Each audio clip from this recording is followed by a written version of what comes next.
안녕하십니까. 민법을 잡은 남자 안영찬입니다. 이번 영상은 적중 예상 문제에서 문제 레벨 3고요. 의사표시에 관한 문제를 정리해 볼 겁니다. 의사표시도 물론 시험 문제 반드시 나오는 부분이고 또 나오면 맞춰줘야 되겠죠. 조금 까다로울 수 있는 부분이니까 정확하게 확실하게 내 것으로 만드셨으면 좋겠어요. 자, 1번 문제입니다. 자, 1번. 진이 아닌 의사표시죠. 자, 진이 아닌 의사표시가 뭔가요? 상대 의사와 표시가 불일치됐음을 뻔히 알면서 하는 것이 진이 아닌 의사표시고요. 효과는 원칙이 유효합니다. 다만 상대방이 알았거나 알 수 있었으면 무효죠. 자, 옳지 않는 걸 찾네요. 1번. 자, 우리 민법은 개인과 개인 간의 관계, 공법상 행위에 대해서 적용됩니다. 따라서 국가와 개인 간의 문제, 개인과 개인 간의 관계, 사법상 행위에 대해서 적용이 됩니다. 따라서 국가와 개인 간의 공법상 행위에 대해서 민법이 적용되지 않거든요. 따라서 1번. 사인의 공법 행위에는 공법 행위입니다. 민법 규정 적용되지 않아요. 진이 아닌 의사표시나 민법 규정 적용되지 않습니다. 따라서 공무원의 사직의 의사가 외부에 표시됐다면 그것이 진이 아닌 의사표시는 아니든 따질 필요 없이 항상 유효하기 때문에 그 의사는 표시된 대로 효력을 발생한다. 맞는 지문이죠. 그 다음에 2번 중요하죠. 자, 진이 아닌 의사표 진이라는 것은 진정으로 마음속에서 바라는 바가 아니라 특정된 행위와 관련된 진이에요. 따라서 1번, 2번 진이는 특정한 내용의 의사표시를 하고자 하는 생각을 말하는 것이지 표자가 진정으로 마음속에서 바라는 사항을 뜻하는 것은 아니다. 맞는 지문이고요. 따라서 강박을 당했어요. 그러면 강박을 당했다면 강박에 의한 의사표시는 강박을 이유로 취소할 수 있지만 그 자체는 진이 아닌 의사표시가 아닌 거거든요. 이유는 2번 때문인 거죠. 따라서 3번 표자가 강박에 의하여 어쩔 수 없이 증의 의사표시를 하였다면 이는 비진이 표시에 해당하지 않는다. 맞는 지문인 거죠. 자, 4번과 5번은 뭐냐면 진이 아닌 의사표시는 원칙이 유효한 겁니다. 자, 원칙이 유효니까 무효면 무효라고 주장하는 사람이 뭘 해야 돼요? 입증을 해야 되는 거예요. 따라서 그 의사표시가 진이 아닌 의사표시다라는 것도 표자가 입증해야 되는 거고요. 또 원칙에 유효하니까 상대방이 알았거나 알 수 있어서 무효라는 사실도 누가 입증해야 되는 거죠? 표자가 입증해야 되는 거거든요. 따라서 표자가 비진이 표심을 이유로 무효를 주장하는 경우, 자, 원칙이 유효한 거니까 비진이 표시에 해당한다는 사실은 표자가 증명해야 한다. 맞는 지문이고요. 5번 표자가 비진이 표심을 이유로 의사표시 무효를 주장하는 경우 상대방이 자신이 선의 무과실을 증명해야 된다. X죠.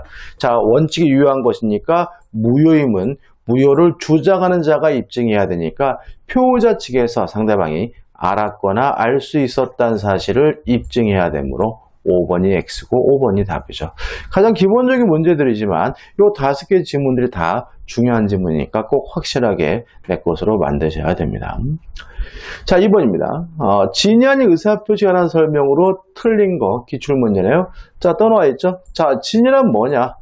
특정한 내용의 의사표시를 하고자 하는 표의자의 생각을 말하는 것이다. 표의자가 진정으로 마음속에서 바라는 사항을 뜻하는 것은 아니다. 맞는 질문이죠. 2번 상대방이 표의자의 진이 아님을 알았어요. 그러면 무효죠. 다시 말하면 원칙적으로는 유효하지만 상대방이 알았거나 알 수 있었으면 무효니까 표의자는 진이 아닌 의사표시를 취소할 수 있다. X가 되고 답은 2번인 거죠. 자, 취소란 건 뭐예요? 유효한 법률 행위를 소급해서 무효화시키는 거죠. 따라서 취소할 수 있는 법률 행위는 일단은 뭐 한 거죠? 유효한 거잖아요. 따라서 2번은 X가 되는 거죠. 3번. 자, 대리행위는 누가 하는 거죠? 대리인이. 다시 말하면 대리행위에 있어서 의사결정과 의사표시는 대리인이 하는 것이니까 대리인을 기준으로 판단해야 되므로 진이 아닌 의사표시 여부는 대리인을 표준으로 결정해야 한다. 맞는 지문이고요.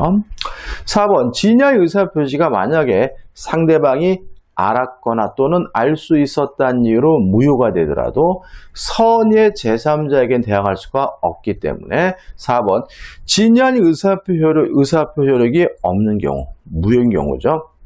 법률행위 당사자는 진이 아닌 의사표시를 기초로 새로운 이해관계를 맺은 선의의 제3자에게 대항하지 못한다. 맞는 질문이죠. 5번 개념입니다. 자, 통정어휘 표시 뭔가요? 둘이 짜고 하는 거죠. 다시 말하면 혼자 하는 거짓말은 진이 아닌 의사표시고 둘이 짜고 하는 거짓말은 통정어휘 표시거든요. 따라서 5번 진이 아닌 의사표시는 상대방과 짜고 하는 것이 없다는 점에서 통정어휘 표시와 구별된다. 맞는 질문이죠. 자, 3번입니다. 갑은 자신의 부동산에 관하여 을과 통정한 허위의 매매 계약에 따라 소유권 이전 등 의의를 을에게 해주었어요. 그러면 갑과 을의 행위는 통정어휘 표시고 통정어휘 표시는 무효니까 갑에서 을로 이루어진 등기도 뭐가 되는 거죠? 무효임을 알 수가 있죠. 그 을은 이러한 사정을 모르는 병이 모르네요. 이 부동산에 대한 매매 계약을 체결하고 그에게 소유권 이전 등을 해 주었다죠. 자, 통정어휘 표시 무효는 선의 제3자, 모르는 제3자에게 대항하지 못합니다. 따라서 병은 확정적으로 뭘 갖게 됩니까? 소유권을 갖게 되는 거거든요. 다시 말하면 통정어휘 표시는 무효인데 다만 이 무효를 가지고 선의의 제3자에게 대항할 수가 없다. 이 문제고 틀린 거죠. 자, 1번입니다. 자, 갑과 을 간의 매매 계약은 무효입니다. 자, 매매가 무효라는 말은 뭐예요? 이행할 필요가 없다는 얘기니까 갑과 을은 매매 계약에 따른 채무 이행을 할 필요가 없다. 맞는 지문이 된 거죠. 자, 병은 선입니다. 선의 제3자에 대항할 수가 없으니까 2번 갑은 병을 상대로 소유권 상대로 이전 등기의 말소를 청구할 수 없다. 맞는 지문이죠. 따라서 병은 확정적으로 뭘 갖게 돼요? 소유권을 갖게 되니까 3번도 맞는 지문이죠. 4번입니다. 갑이 자신의 소유권을 주장하려면까지 끊어보면 자, 모든 제3자는 선의임을 추정을 받아요. 따라서 제3자 스스로가 자신이 선의임을 뭐 할 필요 없냐면 입증할 필요는 없는 거거든요. 그럼 누가 입증하느냐? 무효임을 주장하는 사람이 그 제3자가 악의임을 입증해야 되기 때문에 병의 악의를 증명해야 한다. 맞는 질문이죠. 5번입니다. 자, 통정어휘 표시 무효는 선의의 제3자에게 대항하지 못해요. 그 말은 제3자는 선의이기만 하면 되고 무과실까지는 필요가 없는 거거든요. 따라서 5번 병이 선의이더라도 과실이 있으면 소유권을 취득하지 못한다는 질문은 X고요. 답은 5번이죠. 자, 보시면 27의 기출문제인데 통정어휘 표시에 대해서는 그냥 법조문에서 사례를 만들어서 나오는 거고 이런 건 어려운 게 아니고요. 당연히 맞춰야 되는 거죠. 자, 4번입니다. 좀 까다로울 수가 있는데 그래도 어렵지 않습니다. 갑은 자신의 X토지를 을에게 증여하고 세금을 아끼기 위해 위를 매매로 가장하여 을 명의로 소유권 이전 등을 마쳤어요. 자, 여기서 우리가 이 매매는 가장이니까 통정어휘 표시로서 무효죠. 근데 이 증여는 숨어있는 행위라고 해서 은닉행위라고 하고 은닉행위는 뭐 한 거죠? 유효한 거죠. 따라서 을 앞에 이루어진 이 등기도 유효하고 을은 확정적으로 뭘 갖게 되는 거죠? 소유권을 갖게 되는 거거든요. 누구 거라고요? 을 거예요. 그 을은 X토지를 병에게 매도하고 소유권 이전 등을 마쳤다. 그러면 을은 확정적으로 소유권이 있는 사람이니까 짓고 지가 팔아먹은 것이니까 이때 병은 선악 불문하고 뭘 갖게 됩니까? 소유권을 갖게 되고요. 따라서 옳은 것을 찾으라고 하네요. 그럼 결론적으로 매매는 무효고요. 증여는 유효하고 이전 등기도 유효합니다. 따라서 제3자 병은 선악 불문하고 소유권을 취득할 수가 있는 거거든요. 따라서 이렇게요. 갑과 을 사이의 매매 계약은 무효이다. 맞네. 이거 작년도 문제죠. 갑과 을 사이의 증여 계약은 유효하다. 맞죠. 갑은 병에게 X 토지 소유권 이전 등의 말소를 청구할 수 없다. 맞아요. 왜요? 병은 선악불문하고 뭘 가져요? 소유권을 가지니까요. 1번, 병이 갑을 사이의 증여 계약이 체결된 사실을 알지 못한데 과실이 있더라도 병은 소유권을 취득한다. 맞아요. 왜요? 병은 어차피 선이고 악이든 따지지 않고 항상 뭘 가져요? 소유권을 갖는 거니까. 따라서 다 맞기 때문에 답은 몇 번이 되는 거죠? 5번이 되는 거죠. 그죠? 어렵게 생각하시면 어렵고 쉽게 생각하면 쉽습니다. 자, 5번 문제입니다. 자, 착오입니다. 착오로 인한 의사표시가 하나 설명으로 옳지 않은 거죠. 자, 착오가 뭔가요? 착오에 의한 의사표시인 거잖아요. 개념은 의사표시가 불실했음을 모르고 하는 거고, 사기는 뭔가요? 사기. 자, 기망으로 인해서 착오가 일어나고 그 착오로 인해서 일정한 의사를 표시하면 이게 뭐죠? 사기인 거거든요. 그러면 기망이 있는 경우에는 사기고 기망이 없으면 착오인가요? 그렇죠. 따라서 만약에 사기를 당했더라도 어차피 요거는 뭐이기도 한 거죠? 착오에 의한 의사표시이기도 한 거니까 사기를 당한 사람은 사기를 이유로 취소하거나 착오를 이유로 취소하거나 선택할 수가 있거든요. 따라서 1번, 제3자의 기망으로 동계착오가 발생했어요. 그러면 사기를 이유로 취소하는 것이 가능한 거죠. 착오를 이유로도 뭐 할 수 있어요? 취소할 수 있고요. 자, 근데 문제는 상대방이 아닌 제3자가 기망을 했다면 상대방이 알았거나 알 수 있어야지만 사기를 이유로 취소할 수 있으므로 표의자는 사기를 이유로 의사표시를 항상 취소할 수 있다. X가 되고요. 답은 1번입니다. 다시 말하면 사기를 당한 사람은 사기를 이유로 취소하거나 착오를 이유로 취소하거나 선택할 수가 있는데 상대방이 아닌 제3자가 사기친 경우에는 상대방이 알았거나 알 수 있었으면 취소할 수가 없는, 알았거나 알 수 있는 경우에만 취소할 수가 있는 거죠. 답은 1번입니다. 그 다음에 2번. 자, 착오에 의한 의사표시는 뭐 할 수 있죠? 취소할 수 있어요. 근데 문제는 요건이 첫째, 중요 부분이어야 되거든요. 자, 우리 판례에 따른다면 중요 부분이 되기 위해서는 반드시 경제적 불이익이 필요하다는 것이 판례 입장이므로 2번, 착오로 인하여 표의자가 경제적 불이익을 입지 않았다면 법률행위 내용에 중요 부분의 착오라고 할 수 없다. 맞는 질문이죠. 3번. 자, 근데 만약에 중요 부분이라 하더라도 표의자에게 중대한 과실이 있다면 착오를 이유로 취소할 수 없는 것이 원칙입니다. 다만 예외가 있는데 그 중과실을 상대방이 이용해 처먹었다면 그때는 착오를 이유로 취소하는 것이 가능하다는 것이 우리 판례 입장이므로 3번. 표의자의 착오를 알고 상대방이 이를 이용한 경우에는 착오가 표의자의 중대한 과실로 발생하여도 취소할 수 있다. 맞는 질문이죠. 4번. 자, 착오에 의한 의사표시는 취소할 수 있다는 민법 규정은 강행 규정이 아니라 임의 규정이에요. 따라서 특약으로서 배제하는 것이 가능하기 때문에 4번. 당사자의 합의로 착오로 인한 의사표시 취소에 관한 민법 109조 제1항의 적용을 배제할 수 있다. 맞는 질문이 되는 거죠. 그 다음에 마지막으로 5번. 동계착오입니다. 자, 동계착오는 원칙적으로 취소할 수 없습니다. 다만 그 동기가 표시가 되거나 아니면 상대방으로부터 유발된 경우에 취소할 수 있거든요. 여기서 조심할 것은 그 동기가 표시가 돼서 상대방이 동기가 무엇인지를 알면 그만인 것이지 그 동기에 대해서 쌍방간에 합의까지는 필요 없다는 거 꼭 기억해 두시고요. 5번. 동기를 이유로 의사표시를 취소할 때 그 동기를 의사표시 내용을 하는 당사자의 합의까지는 필요 없다. 맞는 질문이 되는 거죠. 답은 뭐죠? 1번입니다. 자, 이것도 가장 기본적인 문제지만 질문 하나하나가 다 중요한 질문이니까 확실하게 내 것으로 만드시기 바랍니다. 6번입니다. 착오에 관한 설명으로 틀린 거죠. 28회 기출문제네요. 1번 착오에 관한 민법 규정은 임의 규정입니다.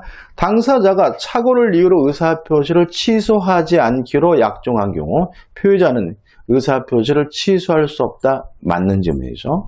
자, 경제적 불이익이 있으면 중요 부분인데 여기서 따로 기억해야 될 것이 뭐냐면 시가, 가격에 관한 착오는 중요 부분이 아니다. 또 수량, 지적 부족도 중요 부분이 아니라는 것이 판례 입장이라는 거 꼭 기억해 두셔야 되고요. 따라서 2번 건물과 그 부지를 현상대로 매수한 경우에 부재 지분이 미미하게 부족해요. 자, 지적 지분 부족은 중요 부분이 아닙니다. 그 매매 계약의 중요 부분의 착오가 되지 아니한다. 맞는 질문이죠.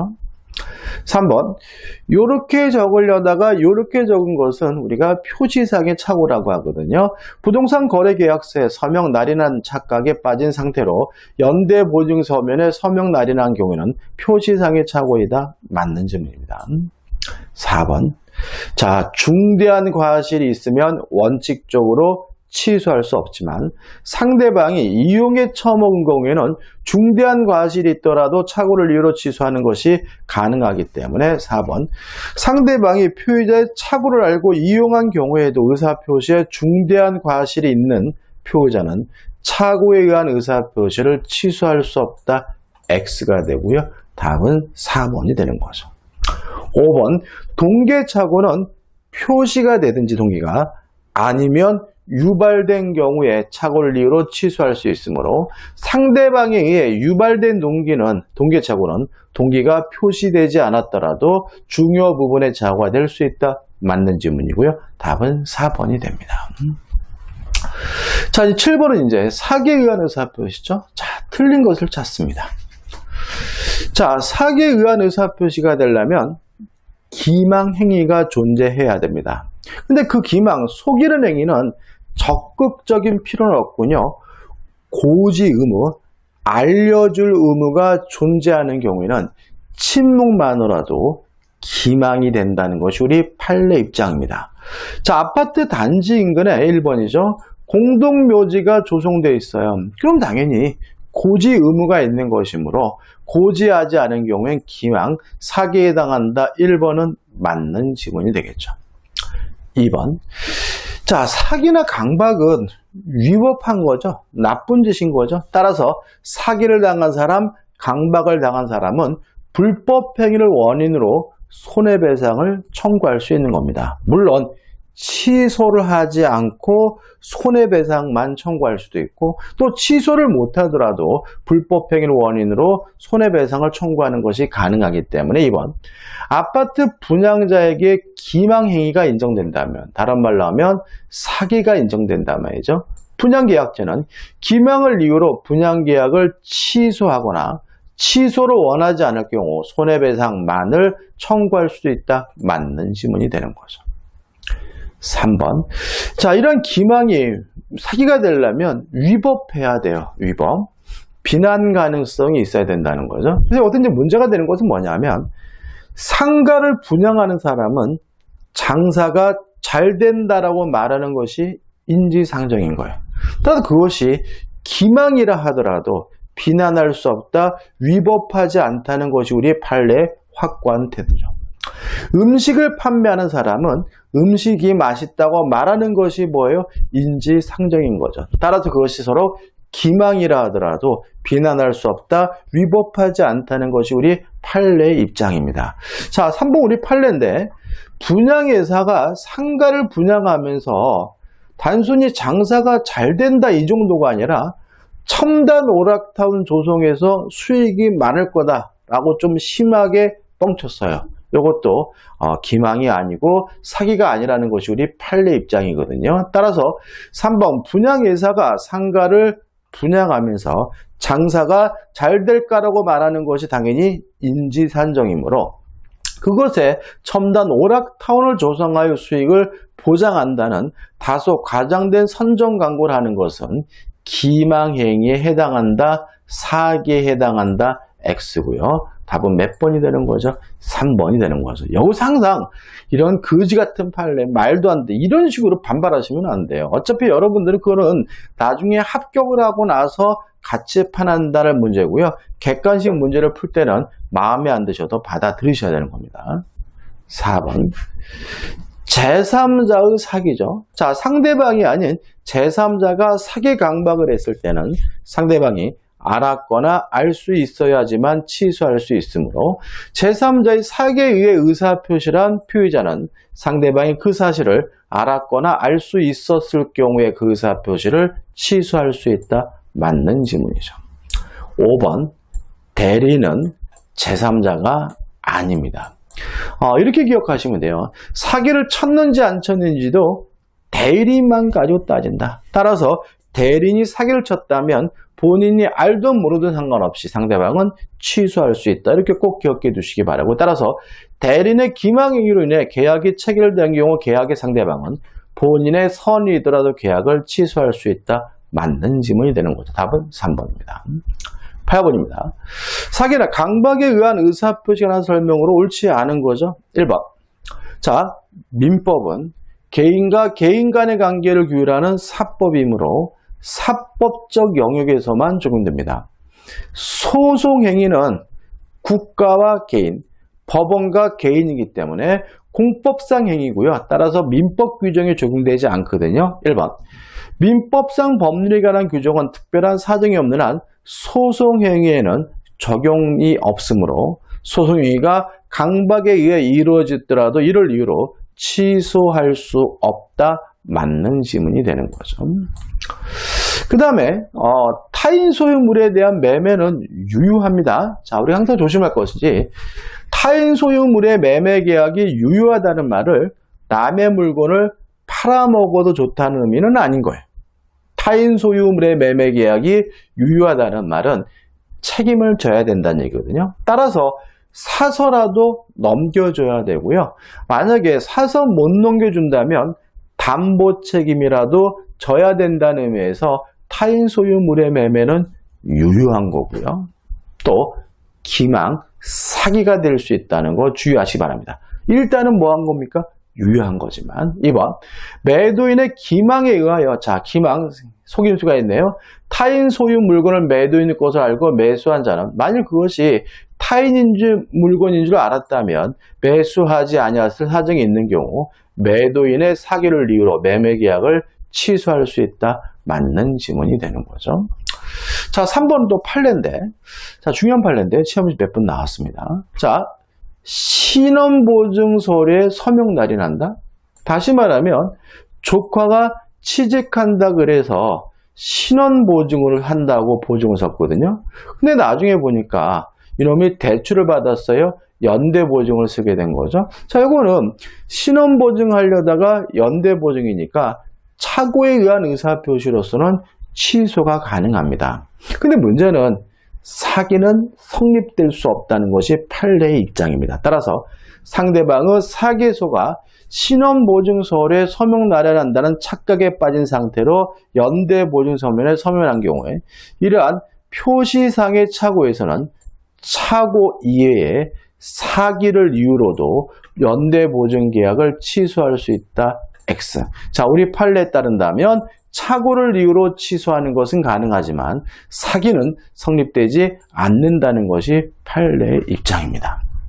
4번. 자, 은행 출장소장입니다. 대리인입니다. 자, 이게 뭐냐면 타인을 위해서 스스로 의사를 결정해주는 사람은 대리인이거든요. 따라서 은행 출장소장이라면 직급과 관련이 없이 자신의 출장소에 대한 의사를 스스로 결정하는 거기 때문에 이 사람은 단순한 사자가 아니라 대리인인 거예요. 그러면 사기 쳤는지 안 쳤는지 누구만 가지고 따집니까? 대리인만 가지고 따지고 본인이 알았는지 몰랐는지 뭐 하잖아요? 고려하지 않은 거죠. 따라서 은행 출장소장은 은행 또는 은행과 동일시할 수 있는 자이므로 다른 말로 하면 대리인이므로 그의 사기소가 은행과 대출 계약을 체결한 사람은 은행이 그 사실을 알았거나 알 수 있었을 경우에 하나여 대출 계약을 취소할 수 있는 것은 아니다. 맞는 질문이고 이유는 은행 출장 소장은 단순한 사자가 아니라 뭐로 의합니까? 대리인이기 때문에 그런 거죠. 자, 5번입니다. 자, 강박을 당했어요. 자, 그럼 강박을 당했으면 강박을 이유로 취소라고 부당이득 반환을 청구할 수도 있고요. 또 강박을 이유로 불법 행위를 원인으로 손해배상을 청구할 수가 있거든요. 근데 문제는 뭐냐면 부당이득도 받고 손해배상도 받게 되면 이중으로 돈을 받게 됩니다. 이익이 생긴다는 거죠. 그래서 우리 판례는 강박을 이유로 취소했으면 부당이득 반환이나 또는 불법 행위를 원인으로 한 손해배상 둘 중에 하나를 선택해야지 둘 다 해서 이중으로 돈을 받을 수는 없다는 것이 판례 입장이기 때문에 5번 강박에 의한 법률행위가 동시에 불법 행위를 구성하는 경우 그 취소 효과로 생기는 부당이득 반환 청구권과 불법 행위는 손해배상 청구권은 경합하지만 이게 무슨 말이죠? 선택할 수 있지만 중첩적으로는 행사할 수 없다. 맞는 질문이고 주의하시기 바랍니다. 조금 길죠, 그죠? 길지만 다들 중요한 것들이니까 꼭 내 것으로 만드시면 됩니다. 자, 이제 9번 문제는 종합 문제입니다. 그러니까 이런 식의 문제도 잘 내더라고요. 그러니까 앞에 했던 그런 것들을 싹 종합해가지고 나오는 문제인데 종합 문제가 오히려 문제가 쉬워요. 9번 의사표시가 하나 설명은 옳지 않은 겁니다. 자, 제3자는 누구냐면 당사자 및 포괄 승계인을 제외한 사람 중에서 새롭게 이해관계를 가진 사람이 제3자거든요. 누구든지. 이 파산관제인데 결과적으로는 통정 허위 표시 후에 선임된 자로서 새로운 이해관계를 갖는 사람이기 때문에 뭐가 되냐면 제3자가 되거든요. 따라서 1번 통정 허위 표시에서 파산관제인은 제3자에 해당하지 않는다. X가 되고요. 답은 1번이 되는 거죠. 2번 통정허위 표시 무효는 선의 제3자에 대항하지 못하죠. 제3자는 뭐까지는 필요 없죠. 무과실까지 필요가 없으니까 통정허위 표시에서 제3자가 보호받기 위해서는 선이면 되고 그 과실 유무는 묻지 않는다. 맞는 질문이고요.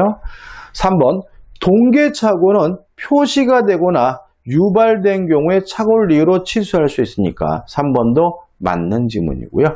4번 통정허위 표시는 당사자끼리는 항상 예외 없이 무효인 거죠. 따라서 제3자 유무와 상관없이 당사자 사이에서는 무효이다. 맞는 지문이고 5번 사기 강박에 의한 취소는 선의 제3자에게 뭐하지 못하죠? 대항하지 못하니까 5번도 맞는 질문이죠. 답은 뭐죠? 1번이 됩니다. 자, 10번입니다. 의사표시 효력 발생하는 설명으로 틀린 것을 찾네요. 1번 진짜 잘 나오죠. 표의자가 의사표시를 발신 후 도달하기 전에 사망하거나 제한 능력자가 되더라도 아무런 영향을 미치지 않으므로 1번 표의자가 매매 청약을 발송한 후 사망하여도 아무런 영향을 미치지 않는다. 그 청약의 효력에 영향을 미치지 아니한다. 맞는 질문이 되죠. 2번 상대방이 정당한 사유 없이 통지 수령을 거절해요. 그럼 우리 판례는 도달된 것으로 간주하거든요. 따라서 그가 통지의 내용을 알 수 있는 객관적 상태에 놓인 때 의사표력이 생긴다. 맞는 지문이 되고요. 5번을 보시면 매매 계약을 해지하겠다는 내용 증명 우편이 상대방에게 도착하였으나 상대방이 정당한 사유 없이 그 우편물의 수취를 거절해요. 그러면 도달된 것으로 뭐합니까? 간주한 것이니까 해지 의사표시 도달된 것으로 볼 수 있다. 맞는 지문이 되는 거죠. 자, 3번과 4번이죠. 자, 내용 증명이나 등기 우편이 발송이 되면 상당한 기간 내에 도달된 것으로 추정을 해주고요. 내용 증명 우편이나 등기 우편이 발송이 되고 반송도 되고 있지 않다면 그때는 도달된 것으로 간주를 해주거든요. 따라서 한번 의사표시에 기재된 내용 증명 우편이 발송되고 반송되지 않았다면 도달된 것으로 간주가 되니까 특별한 사정이 없는 그 의사표시는 도달된 것으로 본다. 맞는 지문이 되는 거죠. 4번이 답니다. 왜요? 발신 후 도달하기 전에 표의자가 사망하거나 제한 능력자가 되더라도 아무런 영향을 미치지 않습니다. 4번, 표의자가 그 통지를 발송한 후 제한 능력자가 됐어요. 아무런 영향을 미치지 않으니까 도달되면 정상적으로 뭐가 생겨야 돼요? 효과가 생겨야 되는 거거든요. 따라서 그 법정 대리인이 통지 사실을 알기 전에는 의사표시 효력이 없다. X가 되고요. 답은 4번이 됩니다. 자, 이제 마지막 문제죠. 11번. 의사표시 효력 발생에 관한 설명으로 옳지 않은 것, 틀린 걸 찾네요. 1번. 의사표시는 원칙적으로 도달한 때 효과가 생기므로 상대방이 있는 의사표시는 상대방에게 도달한 때 효력이 발생하는 것이 원칙이다. 맞는 지문이 되죠. 2번. 의사표시의 상대방이죠. 자, 상대방이 수령하려면 행위 능력이 있어야 돼요. 제한 능력자는 수령 능력이 없거든요. 따라서 제한 능력자가 받더라도 원칙적으로 도달하지 못합니다. 다만 제한 능력자 측에서 도달을 주장하는 것은 가능하고요. 또 법정 대리인이 안 때는 도달이 되거든요. 따라서 상대방이 의사표시를 받은 때 제한 능력자인 경우에는 그 상대방의 법정 대리인이 의사표시가 도달한 사실을 알았다면 도달이 됩니다. 따라서 표의자는 그 의사표시로서 대항할 수 없다. X가 되고요. 답은 2번이 되는 거죠. 3번. 표의자가 의사표시 통지를 발송한 후 사망한 경우에는 아무런 영향을 미치지 않는다. 맞는 지문이고요. 4번. 내용증명 우편이나 등기로 발송된 우편물은 반송되지 않았다면 도달된 곳으로 간주가 되니까 4번도 맞는 지문이고요. 5번. 자, 공시송달이죠. 자, 공시송달은 언제 합니까? 상대방 과실 없이 상대방이 누군지 모르거나 과실 없이 상대방의 소재를 알지 못하는 경우에는 공시송달할 수가 있기 때문에 5번. 표의자가 과실 없이 상대방을 알지 못하거나 상대방의 소재를 알지 못하는 경우 의사표시는 민사소송법 공시송달의 규정에 가여 송달할 수 있다. 맞는 지문이 되는 거예요. 따라서 이 문제의 답은 뭐죠? 2번인 거죠. 자, 여기까지가 이제 의사표시가 한 예상 문제인데 기본적으로 한 2문제가량 많이 나올 때는 3문제가량 나온 적도 있지만 최근 들어서는 한 2문제 정도 출제하고 있으니까요. 여기 나와 있는 문제만 정확하게 내 것으로 만드셔도 어느 정도 문제는 해결이 됩니다. 자, 이번 영상이 도움이 되셨다면 구독, 좋아요도 부탁드리겠습니다. 고맙습니다.